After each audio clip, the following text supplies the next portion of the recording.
أعوذ بالله من الشيطان الرجيم. بسم الله الرحمن الرحيم. سأصرف عن آياتي الذين يتكبرون في الأرض بغير الحق. سأصرف میں پھیر دوں گا ان آیاتی الذین یتکبرون فی الارض بغیر الحق، اپنی آیتوں سے آنکھیں ان لوگوں کی جو ناحق تکبر کرتے ہیں. وَأَن يَرَوْا كُلَّ آیَةٍ لَا يُؤْمِنُوا بِهَا، اور ان کا حال یہ ہو جائے گا کہ وہ کوئی سی بھی نشانی دیکھ لیں ایمان نہیں لائیں گے. وَأَن يَرَوْا سَبِيلَ الرُّشْدِ، اور اگر وہ دیکھ لیں نیکی کی راہ، لا يَتَّخِذُوهُ سَبِيلًا، تو نیکی کی راہ کو نہیں اپنائیں گے. وَأَن يَرَوْا سَبِيلَ الْغَيِّ يَتَّخِذُوهُ سَبِيلًا، اور اگر گمراہی کا راستہ دیکھیں تو فوراً اس کو اپنا لیں گے. ذالک، ان کا یہ حال اس لیے ہوا بأنہم کذبوا بآیاتنا، کہ انہوں نے ہماری آیتوں کو جھٹلا دیا. وکانوا عنہا غافلین، اور وہ ان سے بے پرواہ رہے.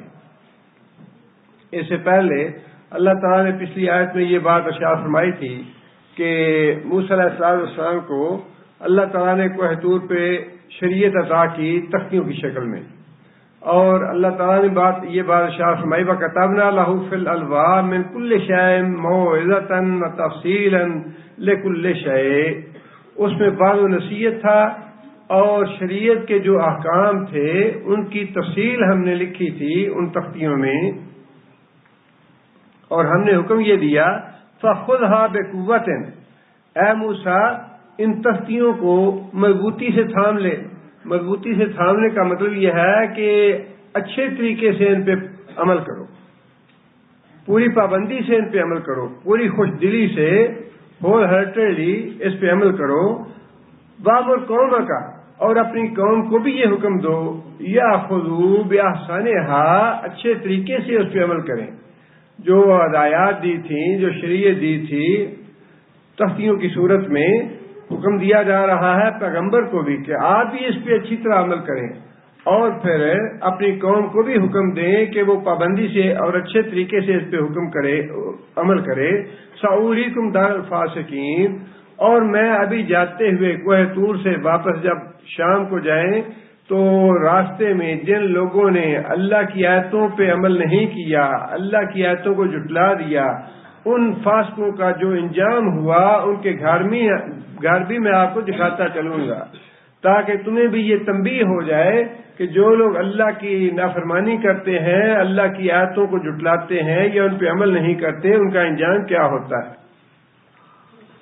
آگے پھر اللہ تعالیٰ نے ایک یہ اصول بتا دیا کہ جو لوگ ناحق تکبر کرتے ہیں، اور تکبر ہے ہی ناحق، تکبر جو ہے ہی ناحق، کسی مخلوق کو، انسان کو یہ زیب نہیں دیتا کہ وہ تکبر کرے. تکبر میں دو باتیں نبی صلی اللہ علیہ وسلم نے ارشاد فرمائی. ایک بات تو یہ کہ اللہ کی بات سامنے آ جائے تو اللہ کی بات کو نہ مانے، یہ تکبر ہے. اور دوسری بات یہ ارشاد فرمائی کہ انسان دوسروں کو اپنے آپ سے حقیر سمجھے. یہ دو باتیں ہیں تکبر والی. اور جس میں یہ تکبر ہو، اللہ فرماتے ہیں کہ میں اس کو دنیا میں یہ سزا دیتا ہوں کہ حق بات جو ہے اس کے نصیب میں نہیں ہوتی، ہدایت سے وہ محروم کر دیا جاتا ہے. سأصرف، میں اس کی آنکھیں پھیر دوں گا عن آیاتی، اپنی آیتوں سے. میری آیتوں سے رہنمائی حاصل کرنا اس کے لیے ممکن نہیں ہوگا جو آدمی تکبر کی راہ اختیار کرے گا. اور فرمایا کہ اس کی حالت یہ ہو جائے گی ہدایت کا راستہ اس کی آنکھوں کے سامنے ہوگا، لیکن اس کے باوجود ہدایت کی راہ پہ چلنا بڑا مشکل ہوگا اس کے لیے. یہ پتہ ہے کہ حرام جو ہے اس منع ہے، ناجائز طریقے سے مال کسی کا لینا، ناجائز طریقے سے کسی کے پہ قبضہ کر لینا، یا کسی کا مال چھین لینا، چوری سے مال لینا، ڈاکہ مار لینا، کسی کا حق غصب کر لینا، یہ ساری باتیں معلوم ہوگا کہ یہ گمراہی کی باتیں ہیں، یہ ہدایت کا راستہ نہیں ہے. لیکن نیکی کے راستے پہ چلنا اس کے لیے مشکل ہوگا. حلال کھانا، نماز پڑھنا، نیکی کرنا، یتیم کے ساتھ اچھا سلوک کرنا، بیوہ کے ساتھ اچھا سلوک کرنا، یہ جتنے نیکی کے کام ہیں یہ سارے اس کو مشکل نظر آئیں گے، اور جو گمراہی والے کام ہیں وہ آسان لگیں گے۔ یہ ہے سزا دنیا میں تکبر کرنے کی۔ انسان اللہ کی آیات سے غافل رہے، اللہ کی آیات کو نہ مانے، اللہ اور اللہ کے رسول کی نافرمانی کرے عمدن، تو فرمایا اس کی سزا یہ ہے کہ گمراہی پہ چلنا آسان اور نیکی کی راہ اختیار کرنا مشکل کر دیتا ہوں اس کے لیے۔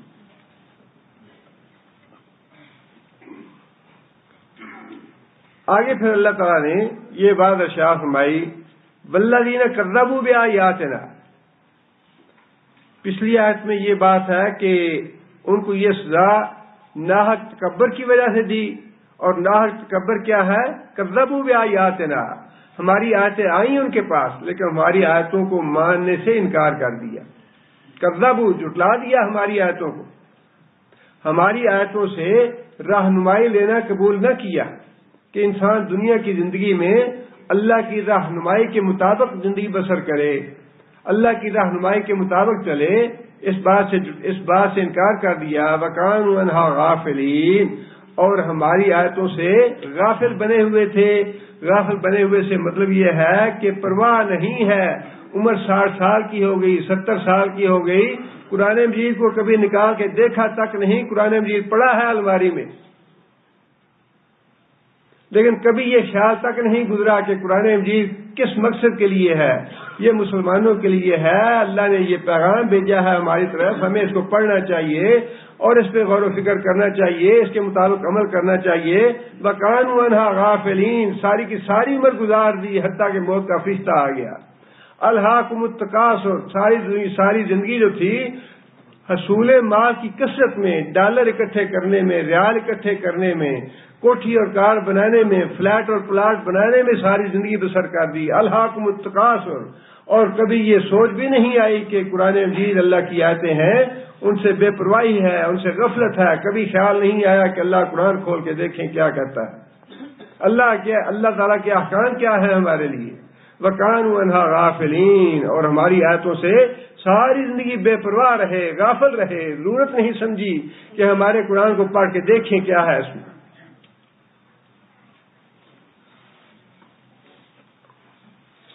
آگے پھر فرمایا کہ والذین کذبوا بآیاتنا، اور وہ لوگ جنہوں نے ہماری آیتوں کو جھٹلا دیا، ہماری آیتوں اور ہمارے احکام کے مطابق زندگی بسر کرنے کی ضرورت محسوس نہیں کی، ہماری آیتوں سے رہنمائی حاصل نہیں کی کہ زندگی کس طرح بسر کرنی چاہیے،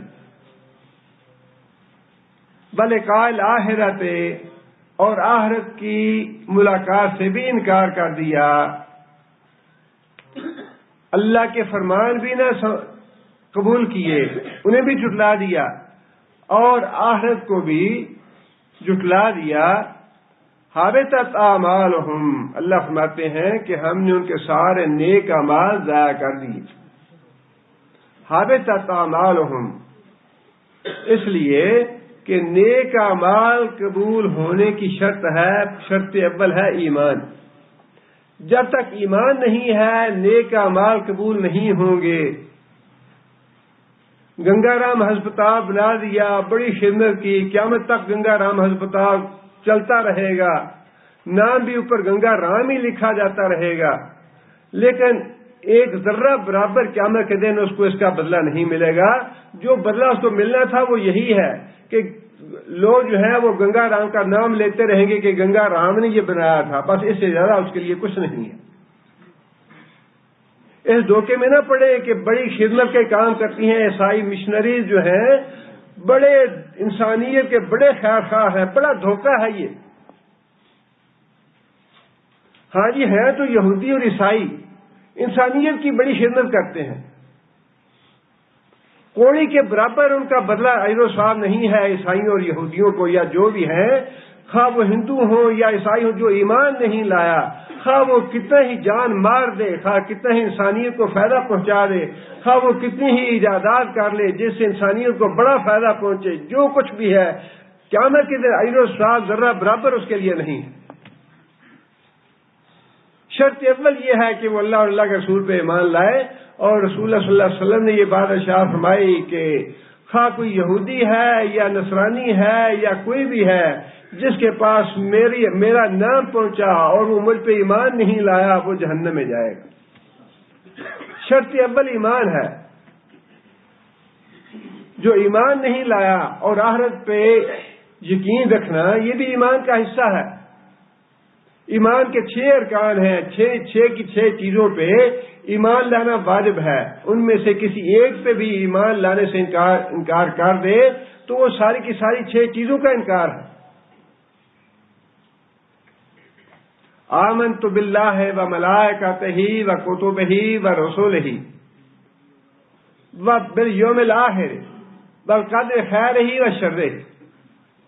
اللہ پہ ایمان لانا، کتابوں پہ ایمان لانا، فرشتوں پہ ایمان لانا، رسولوں پہ ایمان لانا، آخرت پہ ایمان لانا، اور پھر تقدیر پہ ایمان لانا، خواہ تقدیر اچھی ہے یا بری ہے۔ یہ 6 ارکان ہیں ایمان کے۔ جب تک انسان ان 6 کے 6 ارکان پہ ایمان نہیں لاتا ایمان مکمل نہیں ہوتا، اور جب تک ایمان مکمل نہیں ہوتا انسان کے کسی نیک عمل کا ذرہ برابر ثواب نہیں ہے اس کے لیے، جتنی مرضی انسانیت کی خدمت کرتے رہے۔ بالکل یہ دھوکہ ہے، انسانیت کی بڑی خدمت ہے۔ ساری زندگی 100 سال کی زندگی بھی اگر پا کے ساری زندگی کوئی انسانیت کی خدمت کرتا رہے، اللہ کے رسول پہ ایمان نہیں لایا تو ایک کوڑی کے برابر اس کا اجر نہیں۔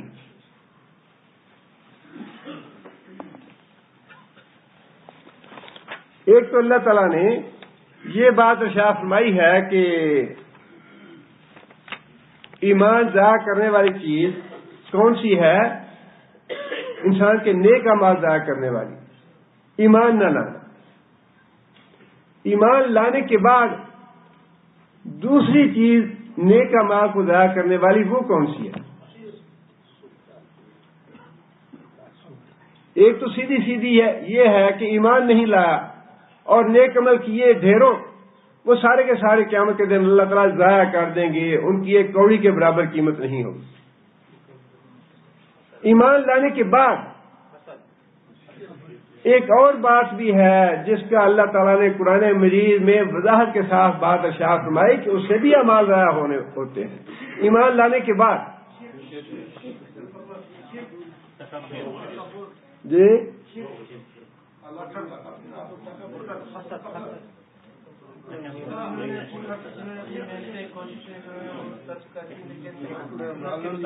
آیت کون سی ہے؟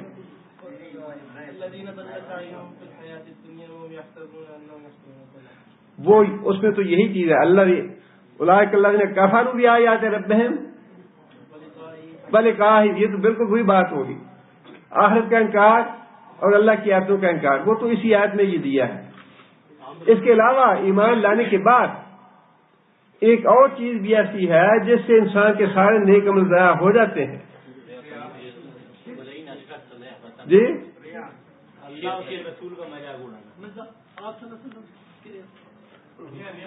قرآن مجید کی بڑی واضح آیت ہے، دیکھیے، یا ایھا الذین آمنوا، یا ایھا الذین آمنوا، یہ اب ایمان والوں کو اللہ نے مخاطب کیا ہے۔ ایمان بھی لے آئے، ایمان لانے کے بعد فرمایا کہ لا ترفعوا اصواتکم فوق صوت النبی ولا تجهروا له بالقول كجهر بعضكم لبعض ان تحبط اعمالكم وانتم لا تشعرون۔ نبی سے آگے بڑھنا، ایمان لانے کے بعد نبی نے جو کام نہیں کیا وہ کام کرنا، بدعت پہ کام کرنا، عمل کرنا۔ معنی اس آیت کا یہ ہے کہ اپنی آواز کو نبی کی آواز سے اونچا نہ کرو، اپنی آواز کو نبی کی آواز سے اونچا نہ کرو، اور نبی کو ایسی اونچی آواز سے مخاطب نہ کرو جس طرح تم آپس میں ایک دوسرے سے مخاطب ہوتے ہو۔ کہیں ایسا نہ ہو کہ تمہارے سارے نیک اعمال ضائع ہو جائیں، تمہیں پتہ بھی نہ چلے۔ نبی صلی اللہ علیہ وسلم کی حیات طیبہ میں تو یہ بات ایسے ہی تھی کہ نبی صلی اللہ علیہ وسلم کی آواز سے آواز بھی اونچی نہ کی جائے، اور کوئی صحابی ایسے کرتے بھی نہیں تھے۔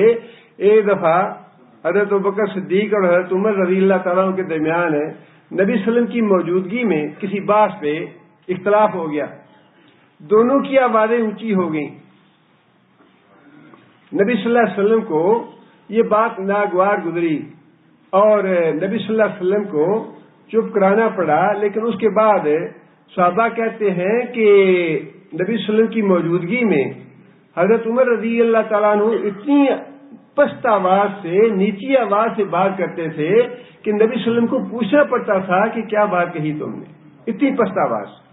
نبی صلی اللہ علیہ وسلم کی وفات کے بعد سارے مفسرین کا اس بات پہ اتفاق ہے کہ اس آیت سے نبی صلی اللہ علیہ وسلم کی وفات کے بعد یہ مفہوم ہے کہ نبی صلی اللہ علیہ وسلم کی حدیث سے، نبی صلی اللہ علیہ وسلم کے ارشاد مبارک سے آگے نہ بڑھا جائے۔ لا تقدموا بین یدی اللہ ورسولہ، اللہ اور اللہ کے رسول سے آگے قدم نہ رکھنا، اللہ اور اللہ کے رسول کی آواز سے اپنی آواز اونچی نہ کرنا، اللہ کے رسول کے قدم سے آگے قدم نہ بڑھانا، جس کا مطلب یہ ہے جس بات کا اللہ کے رسول نے حکم نہیں دیا وہ کام نہ کرنا۔ جہاں رسول کا قدم روکنے کا کہے وہاں رک جاؤ، جہاں قدم اٹھانے کا حکم دے وہاں قدم اٹھاؤ، جو دے وہ لے لو، جس سے روکے اس سے رک جاؤ۔ اگر یہ نہیں کرو گے تو پھر بھی تمہارے نیک اعمال ضائع ہو جائیں گے، جس کا مطلب یہ ہے اعمال، نیک اعمال کی قبولیت کی دوسری شرط یہ ہے کہ وہ عمل سنت کے مطابق ہو۔ پہلی شرط ایمان ہے، نیک اعمال کی قبولیت کی پہلی شرط ایمان ہے، اللہ اور اللہ کے رسول پہ اور 6 ارکان جتنے بھی ہیں ان پہ ایمان ہو۔ دوسری شرط یہ ہے کہ وہ عمل سنت کے مطابق ہو، سنت کے مطابق نہیں ہوگا تو وہ عمل قابل قبول نہیں ہوگا۔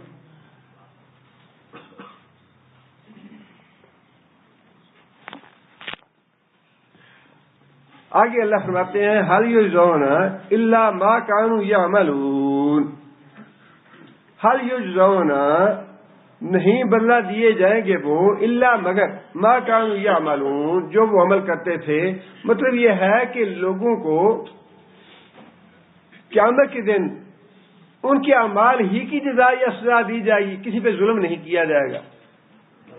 کسی نے کوئی عمل نہیں کیا تو ایسے نہیں ہوگا کہ فرشتے اس کے نامہ اعمال میں گناہوں کا اضافہ کر دیں یا نیکیوں کا اضافہ کر دیں۔ وہ کرامن کاتبین ہیں، عزت والے فرشتے ہیں، عزت والے فرشتے ہیں، وہ کسی کے ساتھ زیادتی کرنے والے نہیں ہیں، کسی کی ناجائز حمایت کرنے والے نہیں ہیں، کسی پہ نہ زیادتی کرتے ہیں نہ حمایت کرتے ہیں۔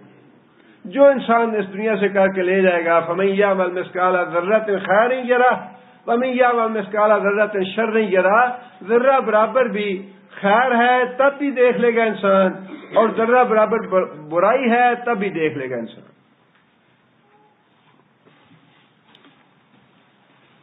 اب پھر آگے یہ جو موسیٰ علیہ السلام کو اللہ تعالیٰ نے شریعت عطا فرمائی تھی اس کے بارے میں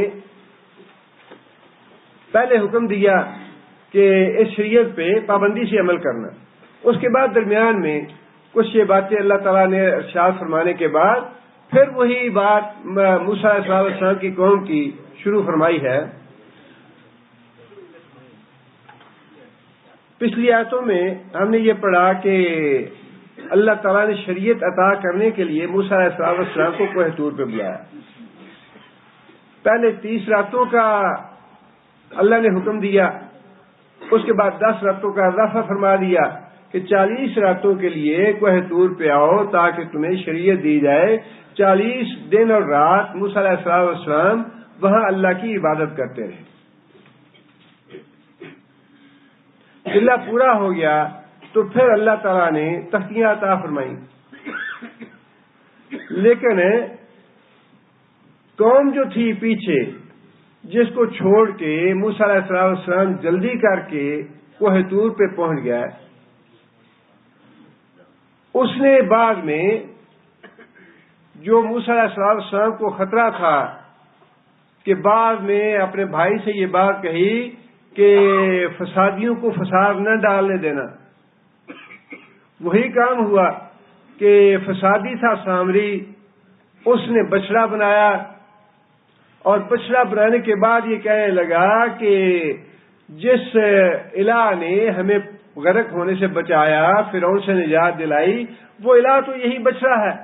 موسیٰ بھول گیا، ایسے بھول کے کوہ طور پہ چلا گیا اور بچڑے کی عبادت شروع کر دی. اب اللہ تعالیٰ نے اگلی آیتوں میں اسی کا ذکر فرمایا ہے.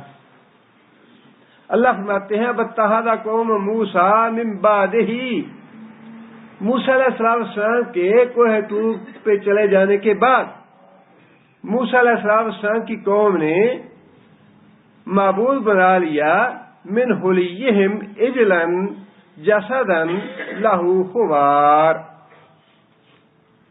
من حلیہم، حلیے کہتے ہیں زیورات کو.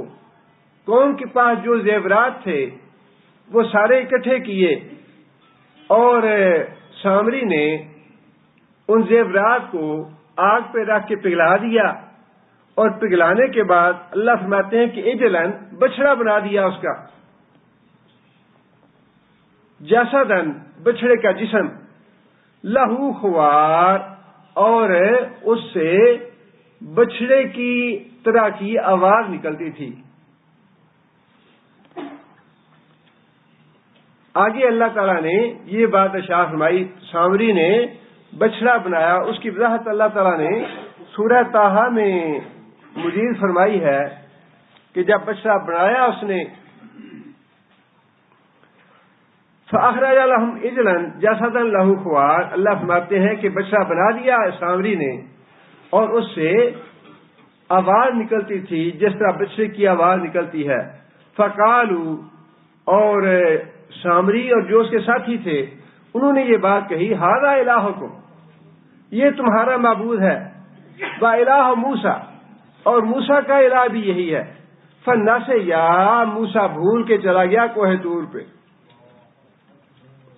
آگے پھر یہاں بھی اللہ تعالیٰ نے توجہ اس بات کی طرف دلائی ہے، افلا یرون ان لا یرجع الیہم قولا. اللہ فرماتے ہیں کہ افلا یرون، کیا انہوں نے غور نہ کیا، کیا انہوں نے اس بات کو نہ سمجھا، لا یرجع الیہم قولا، کہ وہ تو ان سے بات بھی نہیں کر پاتا بچڑا. ولا یملک لہم ضرا ولا نفعا، اور وہ بچڑا ان کے نفع نقصان کا مالک بھی نہیں ہے. اب بظاہر دیکھنے میں تو یہ بات بڑی موٹی سی ہے، اور ہر آدمی کو، پڑھے اور ان پڑھ آدمی کی سمجھ میں آنے والی ہے کہ واقعی بچڑا ہے، سونے کا صحیح یا پتھر کا ہو، سونے کا ہو، چاندی کا ہو، پیتل کا ہو، جس بھی چیز کا ہو، ہے تو بت وہ، اور وہ کلام بھی نہیں کر سکتا، کسی کو نفع نقصان بھی نہیں دے سکتا، لیکن پھر اس کے باوجود انہوں نے اس کو الہ بنا لیا ہے. کتنی حماقت کی بات. لیکن یہ حماقت کی بات تو آج بھی ہو رہی ہے، اتنے ترقی یافتہ زمانے میں، اتنے پڑھے لکھے دور میں، اور لا الہ الا اللہ پڑھنے کے باوجود کوئی آدمی یہ گواہی دے کہ فلاں قبر سے حضرت صاحب جو ہیں وہ کلام کرتے ہیں. اتنے آباد ہیں مزار اور خانقاہ ہیں ہندوستان میں اور پاکستان میں، اور ان کے ہزاروں مرید ہیں، اور کروڑوں کی نظریں نیازیں ہوتی ہیں وہاں. کوئی ایک آدمی گواہی دے کہ حضرت صاحب جو ہیں وہ 24 گھنٹوں میں رات کے فلاں حصے میں، یا فجر کے وقت، یا دوپہر کے وقت، یا فلاں وقت لوگوں سے کلام کرتے ہیں، لوگ آئیں آ کے ان کی بات سنیں، کوئی وعظ ہو، کوئی نصیحت ہو، کوئی ہدایت ہو، کوئی بات کریں ان سے. اگر وہ حماقت ہے تو وہ حماقت تو اب بھی ہو رہی ہے، اور پڑھے لکھے لوگ اور کلمہ پڑھنے والے لوگ وہ حماقت کر رہے ہیں. لیکن شیطان جو ہے اس نے ایسا یہ گھٹی میں ڈالا ہوا ہے، اس طریقے سے گمراہ کیا ہوا ہے، اور اتنا جھنجھوڑا ہے قرآن مجید نے کہ جن کو تم الہ بناتے ہو، جن کو تم اپنا معبود بناتے ہو، کیا وہ تمہارے نفع نقصان کے مالک ہیں؟ کیا وہ تم سے کلام کرتے ہیں؟ اور یہاں پہ اللہ تعالیٰ نے یہی بات ارشاد فرمائی کہ الم یرو انہ لا یکلمہم، کیا انہوں نے غور نہیں کیا، کیا انہوں نے دیکھا نہیں، لا یکلمہم کہ وہ تو ان سے کلام ہی نہیں کرتا، ولا یہدیہم اور نہ ہی ان کی رہنمائی کرتا ہے۔ جو آدمی زبان سے بات نہیں کرتا وہ راستہ کیسے بتائے گا؟ جس کے بس میں کلام کرنا نہیں ہے وہ کسی کی خیر خواہی کیا کرے گا، کسی کی رہنمائی کیا کرے گا، کسی کو راستہ کیسے بتائے گا؟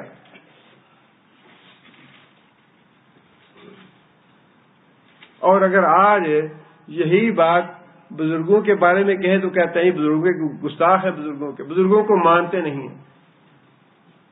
کیا یہی ماننا ہے بزرگوں کا کہ بزرگ جو ہیں وہ نہ نفع نقصان کے مالک ہیں، نہ وہ کلام کرتے ہیں، نہ وہ رہنمائی کرتے ہیں، نہ کوئی بات کر سکتے ہیں، نہ کسی کو راستہ بتا سکتے ہیں؟ اور یہ باتیں ساری قرآن نے بتائی ہیں۔ قرآن یہ کہتا ہے کہ وہ نہ کلام کرتے ہیں، نہ نفع نقصان کے مالک ہیں، نہ تمہیں ہدایت دے سکتے ہیں، نہ تمہاری رہنمائی کر سکتے ہیں، پھر تم ان کو نظر نیازیں کیوں چڑھاتے ہو؟ ان کو اپنا مشکل کشا کیوں سمجھتے ہو؟ ان کو اپنا حاجت روا کیوں سمجھتے ہو؟ لیکن 1400 سال پہلے بھی یہ بات سمجھ میں نہیں آتی تھی لوگوں کے۔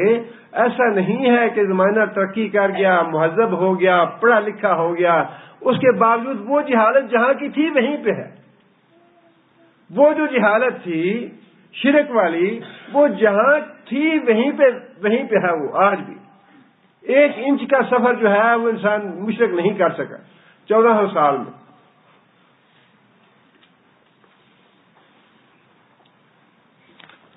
اور پھر حضرت ابراہیم علیہ السلام نے جب بتوں کو توڑا تو اس وقت بھی ابراہیم علیہ السلام نے جب پوچھا گیا کہ آپ نے توڑے ہیں بت، ابراہیم علیہ السلام نے بڑا اچھا جواب دیا، قال بل فعلہ کبیرہم ھذا، بات یہ ہے کہ ان کا جو بڑا بت ہے وہ تو صحیح سالم ہے، ٹوٹے پھوٹے تو باقی ہیں۔ کتنی عقل! دیکھیے اولو الالباب وہ ہیں جو موحد ہیں، عقل مند وہی ہیں جو موحد ہیں۔ ذہانت اور عقل مندی جو ہے وہ توحید سکھلاتی ہے، جہالت اور حماقت اور بیوقوفی یہ شرک کی طرف لے کے جاتی ہے۔ اب اتنی بات سمجھ میں نہیں آ رہی۔ ابراہیم علیہ السلام نے کتنا ذہانت کا اور عقل مندی کا مظاہرہ فرمایا کہ جو بڑا بت تھا اس کو ہاتھ نہیں لگایا، اس کو ویسے کا ویسا چھوڑ دیا، باقی جتنے بت تھے سب کو توڑ پھوڑ دیا، تاکہ کم از کم جو بڑے حضرت صاحب ہیں وہ تو گواہ رہے نا کہ کیا ہوا، کچھ بتائیں وہ۔ قالوا انت فعلت هذا بآلهتنا یا ابراہیم، ابراہیم یہ تو نے حشر کیا ہمارے معبودوں کا؟ قال، ابراہیم نے کہا بل فعلہ کبیرہم، میں نے نہیں کیا، یہ تو جو حضرت صاحب کھڑے ہیں ان کا کارنامہ ہے، یہ وہ صحیح سالم ہیں، اچھے بھلے پاس کھڑے ہیں، باقی بیچارے سارے سجدہ ریز ہیں، ٹوٹے پھوٹے ہیں، میں نے کہاں کیا ہے؟ انکار کر دیا ابراہیم علیہ السلام، تاکہ کچھ عقل مت آئے مشرک کو۔ لیکن یہی مصیبت ہے کہ مشرک شرک جو ہے مت مار دیتا ہے انسان کی، عقل رہنے نہیں دیتا شرک انسان میں۔ پہلے عقل مرتی ہے پھر شرک ہوتا ہے، جب تک عقل سلامت رہتی ہے شرک نہیں ہوتا، شرک ہوتا ہی تب ہے جب عقل کی موت واقع ہوتی ہے۔ قال بل فعلہ کبیرہم، ابراہیم علیہ السلام نے فرمایا کہ یہ جو بڑے حضرت صاحب ہیں یہ تو ان کا کارنامہ لگتا ہے۔ ھذا فاسألوہم، مجھے نہ پوچھو بلکہ یہ جو بڑا الہ ہے تمہارا، بڑا معبود ہے، اس سے تو کچھ پوچھو کہ ان کو کیا ہوا، کس نے یہ سزا دی، انہیں کس نے توڑا پھوڑا ان کو؟ فاسألوہم، لگتا ہے کہ اسی نے توڑا ہوگا۔ ان کانوا ینطقون، ابراہیم علیہ السلام نے تھوڑی سی آگے رہنمائی بھی کر دی، ہنٹ دے دیا، فسالوہم، پوچھو اس سے، ان کانوا ینطقون، اگر یہ لوگ بولتے ہیں تو خود بتائیں گے کہ ہمارا انجام یہ کس نے کیا، ہمارا اشر کس نے کیا۔ فرجعوا الی انفسہم، وہ جو لوگ تھے حضرت ابراہیم علیہ السلام سے مناظرہ کرنے والے، جھگڑا کرنے والے، رجعوا الی انفسہم، انہوں نے اپنے دامن میں جھانکا، اپنے دل میں تھوڑا سا غور کیا، فقالوا انکم انتم الظالمون، بات تو یہ ہے کہ واقعی ہم ہی ظالم ہیں جو ان بتوں کو ہم نے اپنا الہ بنایا ہوا تھا۔ لمحہ بار کے لیے بات آئی ہے دل میں، لمحہ بار کے لیے جھنجھوڑ دیا ابراہیم علیہ السلام نے، رہنمائی کر دی ابراہیم علیہ السلام نے، ایک دفعہ دماغ میں بات کھٹکی یہ کہ واقعی ہے تو ایسی بات کہ یہ بس بول تو سکتے نہیں، یہ بات تو کر نہیں سکتے، یہ رہنمائی تو کر نہیں سکتے۔ ثم نکسوا علی رؤوسہم، پھر انہوں نے اپنے سر جھکا لیے ابراہیم کے آگے، شرم آ گئی انہیں، لیکن یہ جو شرم آئی یہ پرانے زمانے کے مشرک تھے، آج کے مشرکوں میں یہ شرم نہیں ہے۔ آج کا مشرک بڑا ضدی اور ہٹ درم ہے کہ نہیں جی نہیں، تم گستاخ ہو بزرگوں کے، وہ الٹا ہمیں گستاخ کہیں گے اگر یہ کہیں کہ یہ بولتے نہیں، یہ رہنمائی نہیں کرتے، یہ نفع نہیں دیتے، یہ نقصان نہیں دیتے، یہ مشکلات دور نہیں کرتے، یہ حاضر روائی نہیں کرتے، وہ کہیں گے جی بزرگوں کے یہ تم گستاخ ہو، ہم گستاخ نہیں ہیں۔ انہیں اللہ فرماتے ہیں کہ ان مشرکوں کو لمحہ بار کے لیے شرم آ گئی، کہنے لگے لقد علمت ما ہؤلاء ینطقون، لقد علمت، اے ابراہیم تو جانتا ہی ہے، ما ہؤلاء ینطقون، کہ یہ جو ہستیاں ہیں ہماری، یہ جو بزرگ ہیں، یہ تو باتیں نہیں کرتے، پتھر کے بت ہیں، لا ینطقون، شرم حیا کے ساتھ اس بات کا بھی اعتراف کر لیا کہ یہ تو پتھر کے بت ہیں، یہ تو بولتے چالتے نہیں ہیں۔ کالا، پھر ابراہیم علیہ السلام نے گرم لوہے پہ چوٹ ماری زبردست، افتعبدون من دون اللہ ما لا ینفعکم شیئا ولا یضرکم، بیوقوفو عبادت ان کی کرتے ہو، نظریں نیازیں ان کی چڑھاتے ہو، نام کی چڑھاتے ہو، ما لا ینفعکم، جو نہ تمہیں نفع پہنچاتے ہیں، ولا یضرکم، نہ تمہارا کوئی نقصان کر سکتے ہیں، نہ تو وہ بولتے ہیں، نہ تمہیں نفع پہنچاتے ہیں، نہ تمہارا نقصان کرتے ہیں۔ افتعبدون من دون اللہ، تو کیا پھر تم ان کی عبادت کرتے ہو، ان کے مجاور بن کے بیٹھتے ہو، ان کی نظریں نیازیں چڑھاتے ہو، ان کے نام کی 11ویں دیتے ہو، 11ویں دیتے ہو، ان کے نام کی قربانیاں دیتے ہو، دیگیں چڑھاتے ہو ان کے نام کی، پھر کس بات کی دیگیں چڑھاتے ہو، یہ کس بات کے دودھ اور شیرینیاں تقسیم کرتے ہو ان کے نام کی، نہ یہ تمہیں نفع دیتے ہیں، نہ نقصان دیتے ہیں، نہ یہ بول سکتے ہیں، نہ تمہاری رہنمائی کرتے ہیں۔ اُفٍ لَکُمْ، افسوس ہے تمہارے اوپر، وَلِمَا تَعْبُدُونَ مِن دُونِ اللَّهِ، اور ہلاکت ہے تمہارے ان معبودوں کے لیے جن کی تم بندگی کرتے ہو اللہ کو چھوڑ کے۔ افلا تاکلون، کیا تم عقل سے کام نہیں لوگے؟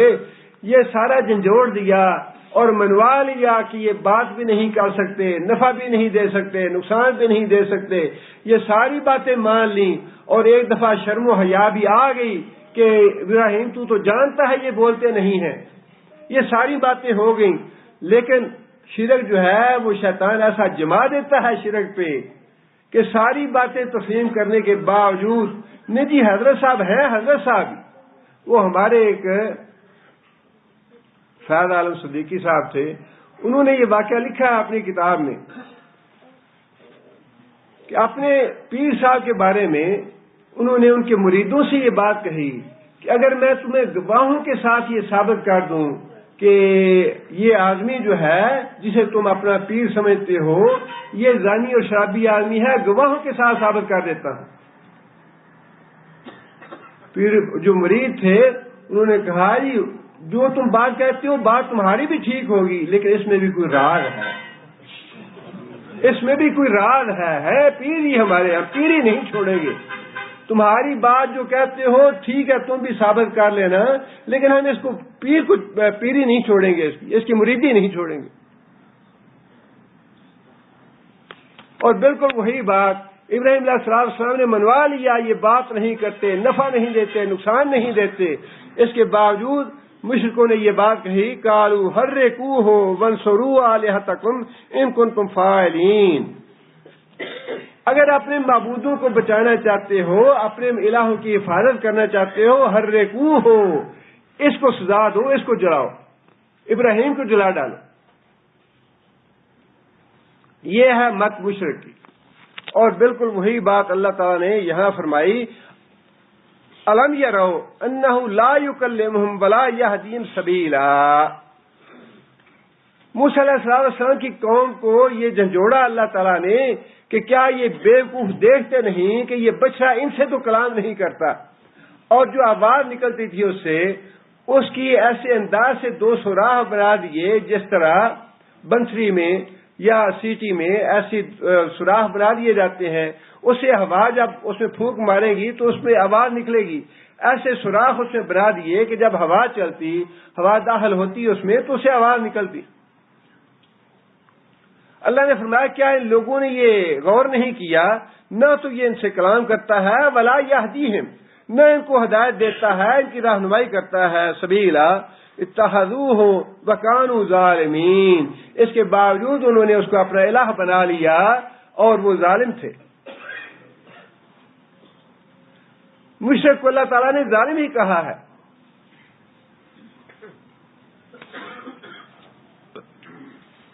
آگے پھر اللہ تعالیٰ فرماتے ہیں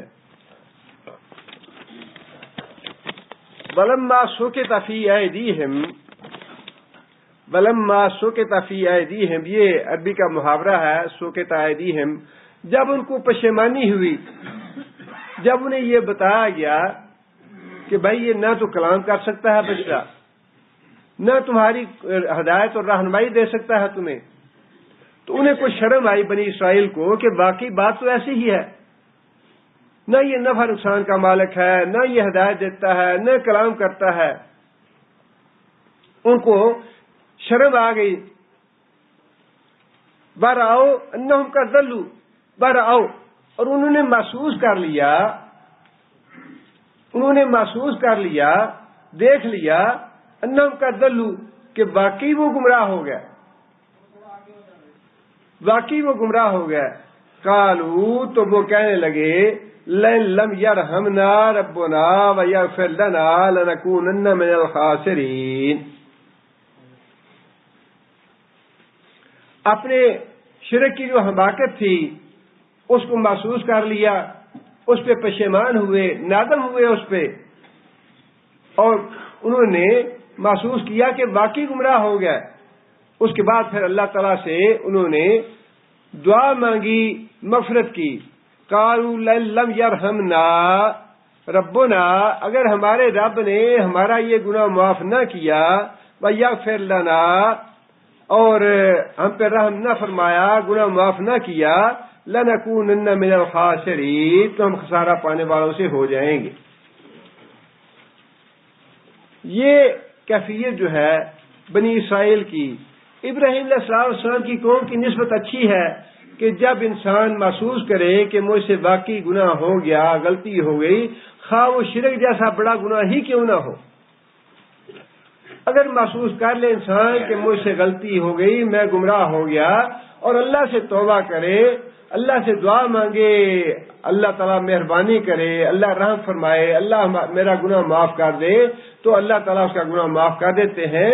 بنی اسرائیل نے موسیٰ علیہ السلام کی ہدایت پہ، موسیٰ علیہ السلام کے بتانے پہ، اور موسیٰ علیہ السلام کے دوبارہ محنت کرنے پہ اپنی گمراہی کو محسوس کر لیا، اور اللہ تعالیٰ سے دعا کی کہ یا اللہ ہم پہ رحم فرما دے، ہمارا گناہ معاف فرما دے، اور اگر تو نے ہم پہ رحم نہ فرمایا، ہمارا گناہ معاف نہ کیا، لنکونن من الخاسرین، تو ہم خسارہ پانے والوں سے ہو جائیں گے۔ چنانچہ گناہ تو اللہ نے معاف کر دیا، لیکن اس گناہ کی جو شرط تھی وہ کیا تھی؟ سورہ بقرہ میں پڑھ چکے ہیں ہم۔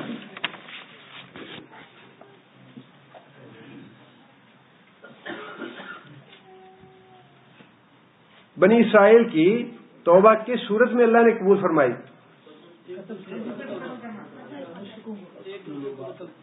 جی، سورہ بقرہ میں اللہ تعالیٰ نے اس کی وضاحت فرمائی ہے، وَإِذْ قَالَ مُوسَىٰ لِقَوْمِهِ يَا قَوْمِ إِنَّكُمْ ظَلَمْتُمْ أَنفُسَكُمْ بِاتِّخَاذِكُمُ الْعِجْلَ، اے قوم کے لوگوں، تم نے ظلم کیا اپنی جانوں پہ بچڑے کو اپنا الہ بنا کے، فَتُوبُوا إِلَىٰ بَارِئِكُمْ، اب اللہ کے حضور توبہ کرو۔ توبہ کی صورت یہ ہے فَاقْتُلُوا أَنفُسَكُمْ، فَاقْتُلُوا أَنفُسَكُمْ، کتنا سخت حکم ہے اللہ کا شرک کے لیے۔ یہ تو اللہ کا بڑا احسان ہے امت محمدیہ پہ، اللہ نے بڑی احسان کیے ہیں امت محمدیہ پہ، اور بڑا ہی بد نصیب اور بڑا محروم انسان ہے وہ جو اللہ تعالیٰ کے اس انعام پہ اللہ کا شکر ادا نہ کرے۔ افضل الانبیاء کی امت سے بنایا، افضل کتاب دی ہمیں، اور خود یہ بات نبی صلی اللہ علیہ وسلم نے فرمائی کہ ایک قوم نے مزدوری کی صبح سے لے کر ظہر تک، اس کو معاوضہ دے دیا، دوسری نے ظہر سے لے کر عصر تک کی، اس کو اس کا معاوضہ دے دیا، تیسری قوم جو تھی اس نے عصر سے لے کر مغرب تک کی مزدوری کی، اس کو معاوضہ دونوں سے زیادہ دیا، اور دونوں نے شکایت کی کہ مزدوری تو ہماری زیادہ تھی اور کم وقت میں تھوڑی مزدوری کر کے زیادہ معاوضہ دیا گیا۔ اللہ نے فرمایا کہ کیا جو تم سے طے تھا وہ دیا یا نہیں دیا؟ یا اللہ وہ تو دیا، تو فرمایا کہ ذالک فضل اللہ یؤتی من یشاء، یہ تو پھر میرا جس پہ فضل چاہوں میں کروں، جس کو میں چاہوں تھوڑی مزدوری کر کے زیادہ ثواب دے دوں اس کو۔ یہ ہے امت محمدیہ کی فضیلت، تھوڑی مزدوری لیکن اجر و ثواب ان سے کہیں زیادہ۔ ان کو حکم یہ ہے کہ توبہ قبول تب ہوگی جنہوں نے شرک کیا ہے انہیں قتل کرو، جنہوں نے شرک کیا ہے انہیں قتل کرے وہ لوگ جنہوں نے شرک نہیں کیا۔ کچھ لوگ ایسے تھے جنہوں نے بچڑے کی پوجا نہیں کی، شرک میں مبتلا نہ ہوئے، فرمایا کہ تمہاری توبہ قبول تب ہوگی اپنے ہی بندوں کو اپنے ہاتھوں قتل کرو جنہوں نے شرک کیا۔ اور کتنا احسان ہے اللہ کا اس امت پہ، آخری عمر کے آخری حصے میں بھی اگر کوئی آدمی محسوس کر لیتا ہے کہ مجھ سے شرک ہوا، مجھ سے بدعت ہوئی یا فلاں گناہ ہوا، اللہ تعالیٰ نے فرمایا، نبی صلی اللہ علیہ وسلم نے فرمایا کہ جو نزع کا عالم ہے اس سے پہلے ایک دفعہ یہ کہہ دو ربنا ظلمنا، موت آنے کے سے ایک لمحہ پہلے یہ کہہ دو ربنا ظلمنا انفسنا، یا اللہ ہم سے ظلم ہو گیا، یا اللہ معاف کر دے ہمیں۔ اس کی بھی ضمانت دی اللہ اور اللہ کے رسول نے کہ ایک دفعہ زبان سے یہ نکال دو کہ یا اللہ گناہ ہو گیا، یا اللہ تو رحم نہیں فرمائے گا، تو ہمارے گناہ معاف نہیں فرمائے گا تو ہم ہلاک و تباہ ہو جائیں گے۔ فرمایا ایک دفعہ زبان سے نکال دو یہ۔ ابو طالب کو بھی یہی بات کہی تھی نا اللہ کے رسول نے، مرنے سے پہلے میرے کان میں کہہ دو، اگر اپنے بھائیوں کو نہیں سنانا چاہتے، ان سے تمہیں آر اور شرم آتی ہے تو میرے کان میں کہہ دو، میں اللہ سے تیرے لیے سفارش کر کے پوچھواؤں گا تمہیں۔ مرنے سے پہلے ایک دفعہ انسان اپنے گناہوں کو کتنا بھی بڑا گناہ کر لیا ہو، شرک سے بھی بڑا گناہ کر لیا ہو، یہ کتنا احسان ہے اللہ کا اس امت پہ، لیکن اگر اس احسان کے باوجود بھی ہم اللہ کے حضور توبہ نہ کریں، استغفار نہ کریں، اللہ سے اپنے گناہ نہ معاف کروائیں، اور پھر کتنا ایک احسان نہیں ہے۔ سچی بات یہ ہے کہ انسان گننے لگے شمار نہیں کر سکتا۔ فرمایا کہ ایک نماز سے دوسری نماز تک کے گناہ معاف کرتا ہوں، پھر اگلی نماز کے گناہ معاف کرتا ہوں۔ فرمایا کہ نماز کا جب وقت آتا ہے تو فرشتہ ندا کرتا ہے، لوگوں جو تمہارے گناہوں نے آگ بھڑکائی ہے اٹھو، اس آگ کو ٹھنڈا کرو اٹھ کے، اور تمہارے نماز پڑھنے سے تمہارے گناہوں کی آگ ٹھنڈی ہو جاتی ہے۔ نماز پڑھنے سے گناہوں کی آگ ٹھنڈی ہوتی ہے۔ فرمایا کہ جمعے سے لے کر جمعے تک جمعہ پڑھتے ہو تو اس کے دوران تمہارے میں گناہ معاف کر دیتا ہوں۔ فرمایا عمرہ کرتے ہو تو عمرے سے لے کر دوسرے عمرے تک کہ تمہارے گناہ معاف کرتا ہوں۔ روزے رکھتے ہو تو ایک رمضان سے لے کر دوسرے رمضان تک کہ تمہارے گناہ معاف کرتا ہوں۔ یوم عاشورہ کا روزہ رکھتے ہو تو سال کے گناہ معاف کرتا ہوں۔ محرم کا روزہ رکھتے ہو تو تمہارے اگلے پچھلے گناہ معاف کرتا ہوں۔ لیلۃ القدر کو جاگتے ہو اور قیام کرتے ہو تو تمہارے اگلے پچھلے گناہ معاف کرتا ہوں۔ کتنی باتیں ہیں کہ اللہ تعالیٰ نے انسان کو اتنی رغبت دلائی ہے، اتنا احسان کیا، لیکن یہ بات یاد رکھیں یہ سارے احسان اللہ کے، یہ ساری رعایتیں ہیں اس زندگی کے لیے، اس زندگی میں جو اللہ کو راضی کرنا چاہتا ہے، اس زندگی میں جو اللہ کے حضور جھکنا چاہتا ہے، گناہ معاف کرانا چاہتا ہے۔ قیامت کے دن تو انسان اتنا روئے گا اللہ کے حضور، اتنا گڑ گڑائے گا کہ نبی صلی اللہ علیہ وسلم نے فرمایا کہ اتنے آنسو بہائے گا کہ آنسو ختم ہو جائیں گے، خون نکلنا شروع ہو جائے گا آنکھوں سے، اور اتنے آنسو بہائے گا کہ اس میں کشتی چلائی جا سکے گی، لیکن ان آنسوؤں کی ذرہ برابر قیمت نہیں ہوگی اللہ کے ہاں، ذرہ برابر اللہ تعالیٰ اس کو رحم نہیں کریں گے۔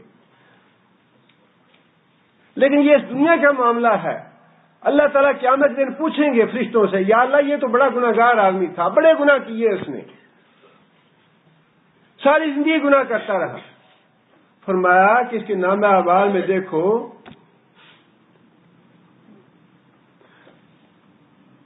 کبھی رات کی تنہائی میں بیٹھ کے میرے ڈر سے اس کی آنکھ سے آنسو نکلا تھا، رات کی تنہائی میں بیٹھ کے میرے ڈر سے کبھی ساری زندگی میں ایک دفعہ اس کی آنکھ سے آنسو نکلا تھا؟ اگر آنسو نکلا ہے میرے ڈر سے رات کی تنہائی میں بیٹھ کے تو اس کے گناہ معاف کر دو۔ ایک آنسو نکلنے سے اللہ تعالیٰ ساری زندگی گناہ معاف کرنے پہ قادر ہیں اور کر دیں گے انشاءاللہ۔ لیکن قیامت کے دن جتنا مرضی انسان روتا رہے اس کی قطعاً کوئی قدر و قیمت نہیں ہوگی۔ یہ اس دنیا کی نعمتیں ہیں، اس دنیا کے احسان ہیں۔ جو اللہ کی رعایتوں سے، اللہ کے اس احسان سے فائدہ نہیں اٹھاتا، سب سے بڑا بد نصیب اور سب سے بڑا محروم ہے وہ انسان۔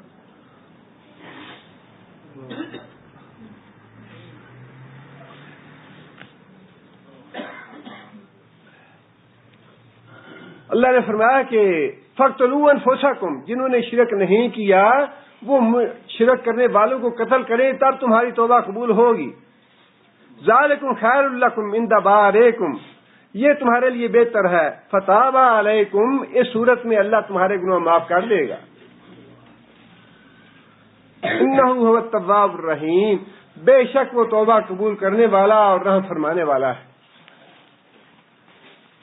لیکن یہ بات بنی اسرائیل کے لیے تھی، اور بنی اسرائیل پہ اور بھی بہت سی پابندیاں تھیں جو اللہ تعالیٰ نے امت محمدیہ سے اٹھا لی ہیں۔ غلاظت کپڑے پہ لگ جائے تو کیسے صاف کرتے ہیں اس کو؟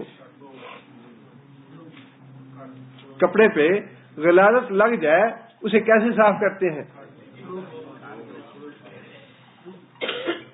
شریعت محمدیہ میں یہ اجازت ہے، رخصت ہے کہ اس کو پانی سے دھو لو، پانی پاک ہے، پاک کرنے والا ہے، غلاظت پاک ہو جائے گی۔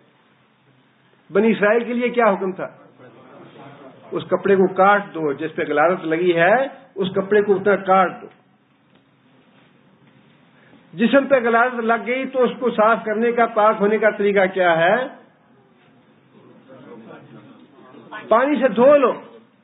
بنی اسرائیل کے لیے حکم یہ تھا کہ جہاں غلاظت لگی ہے وہاں سے اتنا رگڑو کسی چیز کے ساتھ کہ خون نکل آئے۔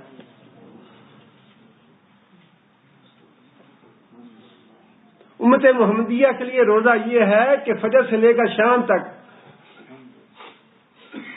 روزہ ہے، شام کو افطار کے بعد کھاؤ پیو فجر تک۔ اور پہلی امتوں کے لیے کیا تھا؟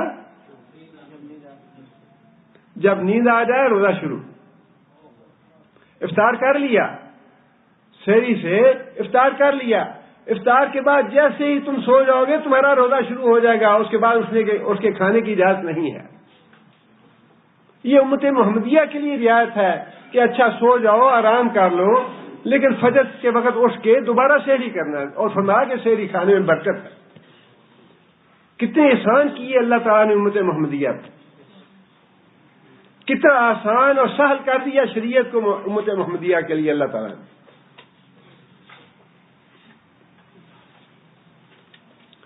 آگے پھر اللہ تعالیٰ فرماتے ہیں وَلَمَّا رَجَعَ مُوسَىٰ إِلَىٰ قَوْمِهِ، موسیٰ علیہ السلام کوہ طور پہ تھے، کوہ طور سے واپس تشریف لائے اپنی قوم کے پاس، اور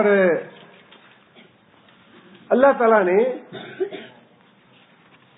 پہلے جب موسیٰ علیہ السلام ابھی کوہ طور پہ ہی تھے تو موسیٰ علیہ السلام کو وحی کے ذریعے یہ اطلاع دے دی تھی کہ اے موسیٰ تم تو جلدی جلدی آ گئے ہو میرے پاس کوہ طور پہ، لیکن تمہارے پیچھے تمہاری قوم جو ہے وہ شرک میں مبتلا ہو گئی ہے۔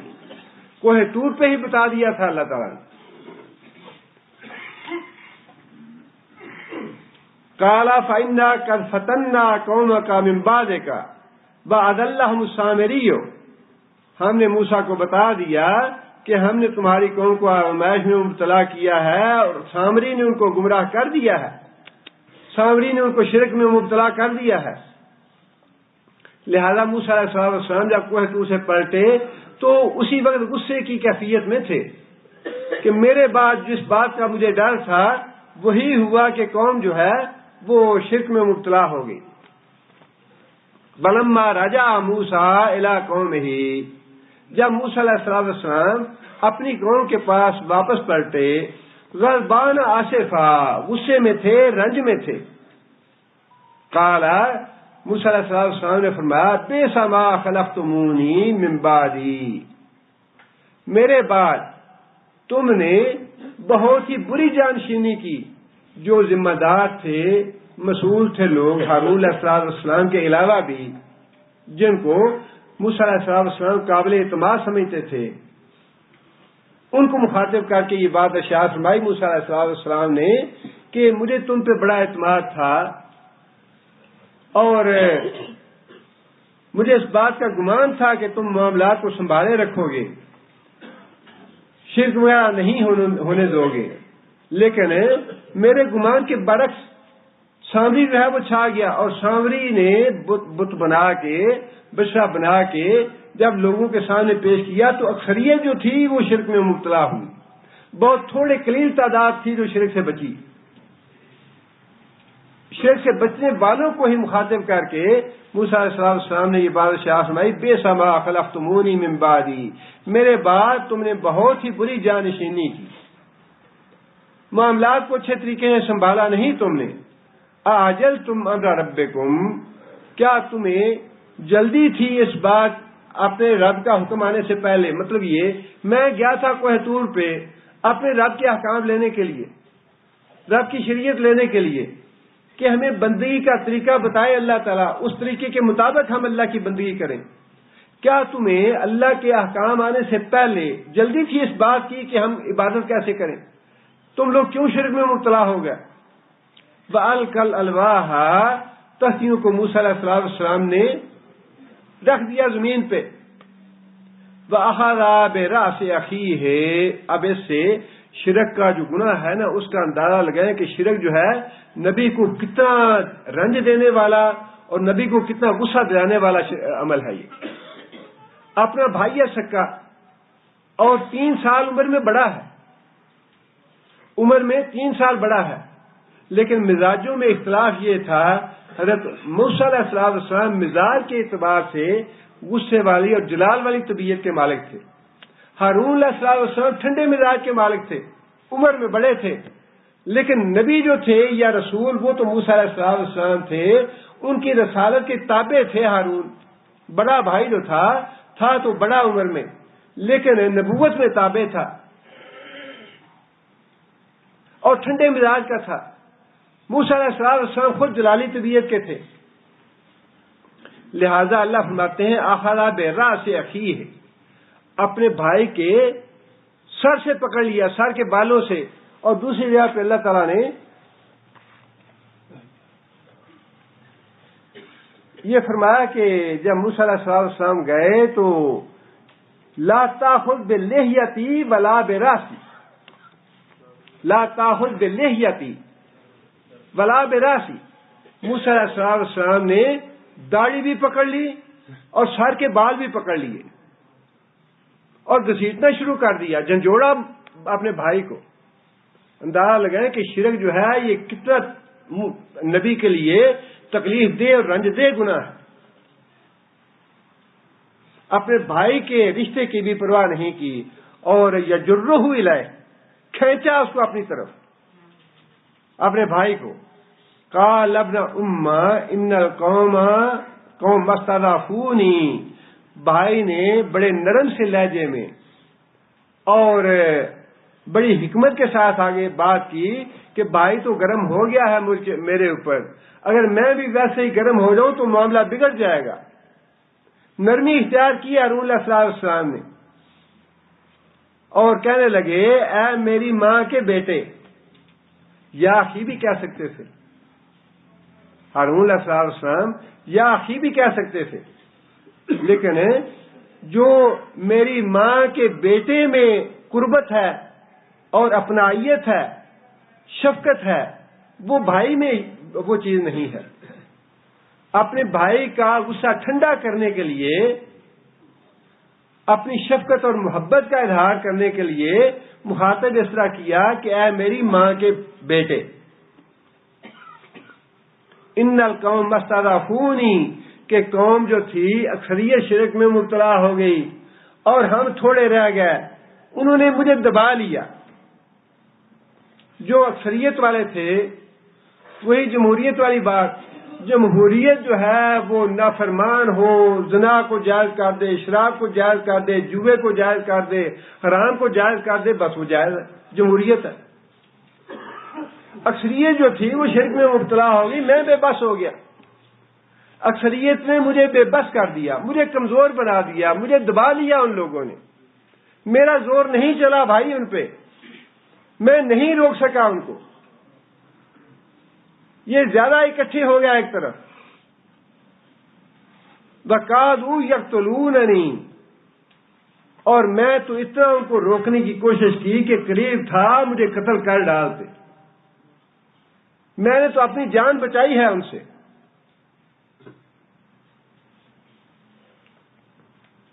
ذرا وہاں لاہور میں علی حجویری کے دربار پہ جا کے یہ ذرا کہیں کہ یہ شرک ہے، دیکھیں کون زندہ چھوڑتا ہے آپ۔ یہ بات غلط نہیں ہے ہارون علیہ السلام کی۔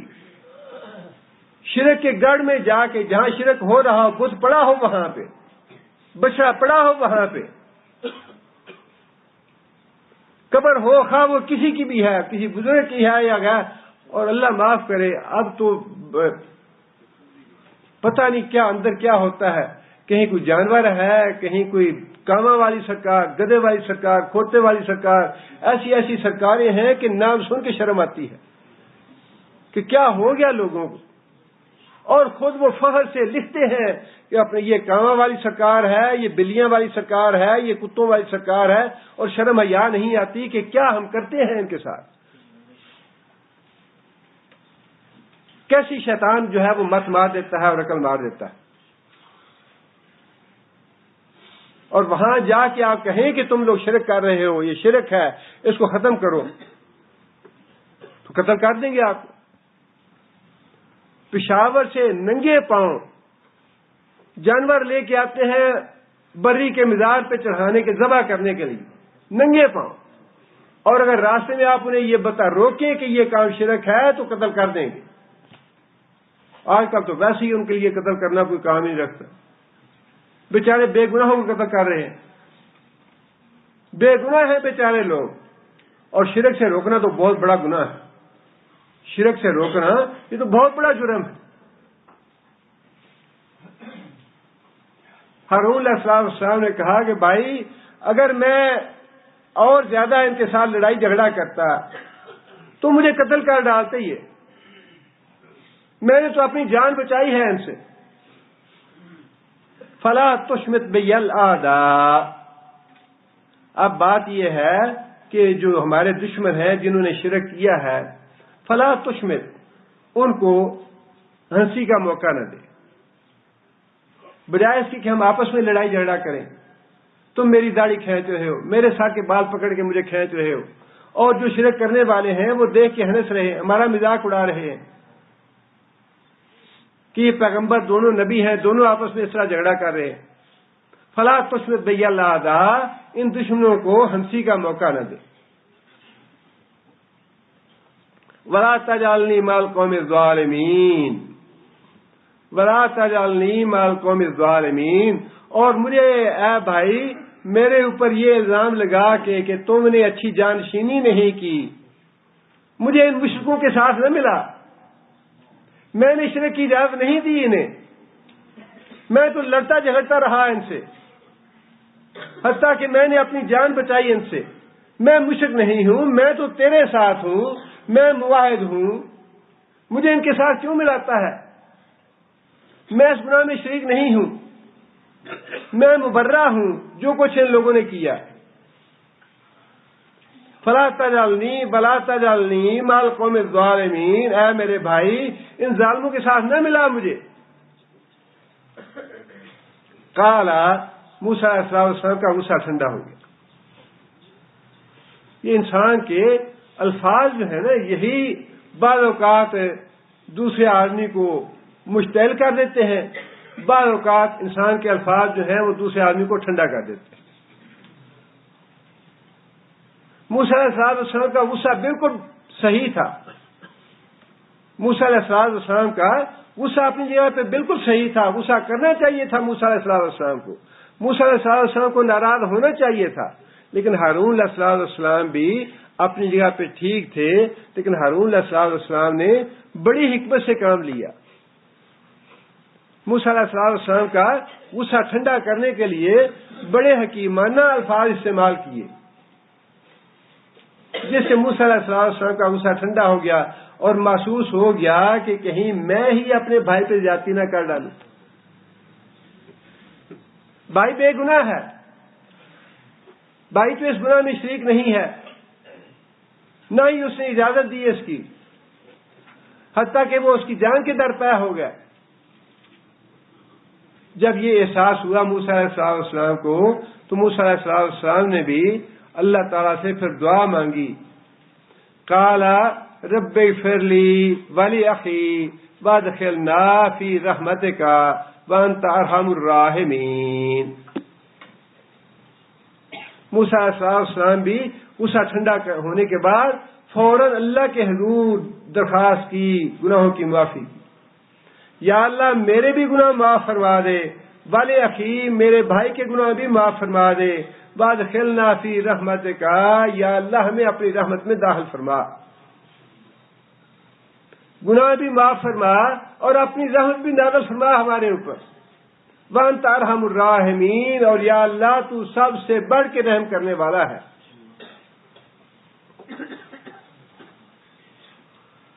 سب سے پہلے تو اپنا نام لیا، اپنے گناہ کون سے تھے جن کی معافی مانگی، کہ کہیں مجھ سے باقی بھائی پہ کوئی زیادتی نہ ہو گئی ہو۔ بھائی نے اپنی جو صفائی پیش کی ہے، اگر بھائی اور بھائی کی صفائی بالکل درست ہے، اگر بھائی اپنے بات میں سچا ہے، تو پھر میں نے جو اپنے بڑے بھائی کے ساتھ کیا، یا اللہ اگر اس میں کوئی کوتاہی ہے، میری غلطی ہے، میں نے غصے کی وجہ سے کیا، تو یا اللہ مجھے معاف فرما دے۔ اور پھر شرک کو روکنے کے معاملے میں میرے بھائی سے بھی اگر کوئی چھوٹی موٹی کوتاہی ہوئی ہے، تو یا اللہ میرے بھائی کو بھی معاف فرما دے۔ اپنے لیے بھی معافی مانگی، اور پھر یہ شریعت نے، اللہ اور اللہ کے رسول نے تربیت تعلیم بھی دی ہے کہ اللہ تعالیٰ سے معافی مانگنے میں پہل اپنے آپ سے کرو۔ دوسرے کے لیے اگر گناہ کی معافی مانگنی ہے، دوسرے کے لیے دعا کرنی ہے، تو پہلے اپنے گناہوں کی معافی مانگو۔ رب اغفر لی، یا اللہ پہلے تو میرے گناہ معاف فرما، والی اخی، اور پھر میرے بھائی کی گناہ بھی معاف فرما۔ وادخلنا فی رحمتک، گناہ کا معاف ہونا یہ ایک الگ بات، اور اس کے بعد پھر اپنی رحمت کا نازل فرمانا یہ دوسری بات۔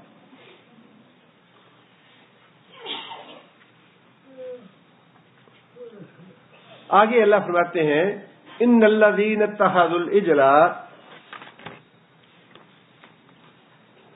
بے شک وہ لوگ جنہوں نے بچڑے کو معبود بنایا، سینالہم غضب من ربہم، سینالہم پہنچے گا ان کو، غضب من ربہم ان کے رب کی طرف سے۔ یہ ہے شرک کی سزا، شرک پہ اللہ کا غصہ۔ اللہ نے یہ بات ارشاد فرمائی، ٹھیک ہے تمہیں بھی میں نے معاف کیا، تمہارے بھائی کو بھی معاف کیا، وادخلنا، اور یا اللہ ہم سب کو اپنی رحمت میں داخل کر دے، جو شرک سے پاک رہے، جو شرک سے روکتے رہے، یا اللہ سب کو رحمت میں داخل فرما۔ اللہ تعالیٰ نے موسیٰ علیہ السلام کی اس دعا کا جواب دیا ہے۔ موسیٰ علیہ السلام کی دعا کا جواب ہے یہ، جواب یہ ہے کہ اے موسیٰ، جنہوں نے بچے کو معبود بنایا، سینالہم غضب من ربہم، ان کو تو ان کے رب کا غضب آ کے رہے گا، ان کو تو ان کے سزا ملے گی، مل کے رہے گی۔ پیغمبر نبی جو تھا وہ روکتا رہا انہیں، اور نبی کی موجودگی میں شرک کیا انہیں۔ اور علماء نے یہ لکھا ہے کہ یہ جو اتنی سخت سزا دی تھی نا اللہ تعالیٰ نے کہ قتل کرو جنہوں نے شرک کیا، اس کی وجہ یہی تھی کہ نبی کی موجودگی میں شرک کیا انہوں نے، نبی کے منع کرنے کے باوجود شرک کیا انہوں نے۔ فرمایا کہ اتنا بڑا گناہ ہے یہ کہ نبی کے ہوتے ہوئے انہوں نے گناہ کیا، لہذا اللہ کا غصہ اور اللہ کا غضب جو ہے وہ اللہ کی پکڑ آ کے رہے گی ان کو۔ بذلۃ فی الحیات الدنیا، اور دنیا کی زندگی میں ذلت اور رسوائی جو ہے مسلط ہوگی ان پہ۔ وکذالک نجزی المفترین، اور شرک کا جو جھوٹ گڑھتے ہیں ان کو ہم ایسا ہی بدلہ دیتے ہیں۔ مطلب یہ کہ یہ خاص بنی اسرائیل کے لیے نہیں ہے، شرک کا جو سزا ہے یا شرک پہ اللہ کی پکڑ جو ہے خاص بنی اسرائیل کے لیے نہیں ہے۔ وَكَذَلِكَ نَجْزِي الْمُفْتَرِينَ، شرک کا جھوٹ گھڑنے والوں کو ہم ایسا ہی بدلہ دیں گے آئندہ بھی۔ قیامت تک کے لیے اللہ کا قانون ہے کہ جو شرک کرے گا اس کے لیے نجات نہیں، جب وہ شرک کی حالت میں مر گیا۔ دنیا میں توبہ کی رخصت تو بالکل ہے، شرک کرنے کے بعد دنیا میں توبہ کی جو ہے وہ راستہ وہ تو کھلا ہے، موت سے پہلے کھلا ہے، لیکن جو آدمی شرک کرتے ہوئے مر گیا، شرک کرتے ہوئے دنیا سے گیا، فرمایا اس پہ تو اللہ کا عذاب آ کے رہے گا۔ وَإِنَّهُ مَن يُشْرِكْ بِاللَّهِ فَقَدْ حَرَّمَ اللَّهُ عَلَيْهِ الْجَنَّةَ، اس پہ تو جنت حرام ہے، خواہ وہ ابراہیم کا باپ ہی کیوں نہ ہو، نوح علیہ السلام کا بیٹا ہی کیوں نہ ہو، لوط علیہ السلام کی بیوی ہی کیوں نہ ہو۔ یہ اللہ کا قانون ہے۔ وَكَذَلِكَ نَجْزِي الْمُفْتَرِينَ، شرک کا جھوٹ گڑھنے والے جو ہیں ان کو ہم ایسا ہی بدلہ دیں گے آئندہ۔ اللہ کا بار اور اللہ کی پکڑ آ کے رہے گی۔ خلاصہ یہ ہے ساری بات کا کہ شرک جو ہے یہ اللہ کے غصے کو بھڑکانے والا گناہ ہے۔ انسان شرک سے محفوظ رہے، گناہوں کی معافی جو ہے اس کی اللہ سے امید رکھنی چاہیے، لیکن اگر ایمان صحیح نہیں ہے، ایمان میں شرک کی آمیزش ہے، تو پھر اللہ کے ہاں معافی نہیں ہے۔ اپنا ایمان جو ہے اس کو پکا کریں اور اس کو خالص کریں، اپنے عقیدہ توحید کو صاف کریں۔ خواہ کتنے بزرگ ہیں، کتنے ولی ہیں، اللہ کے انبیاء سے بڑھ کے کوئی نہیں ہے۔ لو کنت اعلم الغیب لاستکثرت من الخیر وما مسنی السوء، نہ میرے پاس علم غیب ہے، نہ میں کسی نفع کا مالک ہوں، نہ میں کسی نقصان کا مالک ہوں۔